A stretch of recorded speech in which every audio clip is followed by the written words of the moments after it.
झनपी हो दारू जोड़ी झनपी हो गांजा तन्हा सुखा के तू हलिए मोरे राजा। झनपी हो दारू जोड़ी झनपी हो गांजा तन्हा सुखा के तू हलिए मोरे राजा। ए हो मायारू जोड़ी ए हो मायारू राजा कहना बचला तू मान जावा हो। नहीं छूटे दारू गांजा सुन ले रे बाई, नहीं छूटे नशा मोरे जियत ले बाई। तुम्हार पाप रखो हो मान जावा। नहीं छूटे दारू गांजा सुन ले रे बाई, नहीं छूटे नशा मोरे जियत ले बाई। मऊहा के पानी हा बोतल के पानी मोर मितान हो गे वो। कहना बचला राजा कहना बचला हीरा मान जावा हो।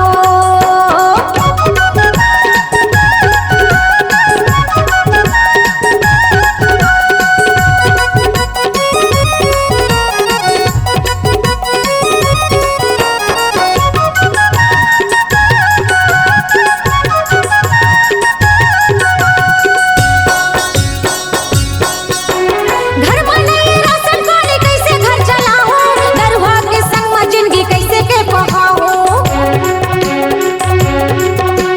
नारी परानी होके करतस बरोबरी, लपन लैया करबे ता धसाहू लाठी कुबरी। लपन लैया करबे ता धसाहू लाठी कुबरी। मैं नारी परानी कैसे घरला मैं संभालो, दरुआ के दुखला दीदी कैसे के बताओ।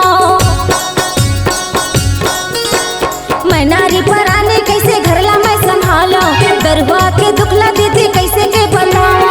ए हो मायारू राजा ए हो मायारू जोड़ी कहना बचला तू मान जावा हो। मऊहा के पानी हा बोतल के पानी मोर मितान हो गे वो।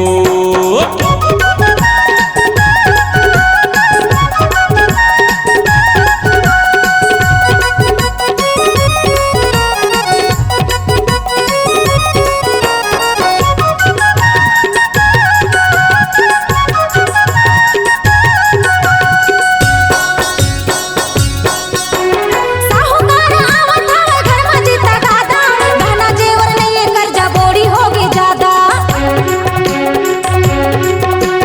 मोर मन के रही हाँ तै चुप रह रे बाई, मोर चीज ये नो है तोरे दादा के कमाई। मोर चीज ये नो है तोरे दादा के कमाई। सीखो न कहबे ता उल्टा पुल्टा खिसियाते, नहीं राखो कई के घर में झगड़ा मचाते।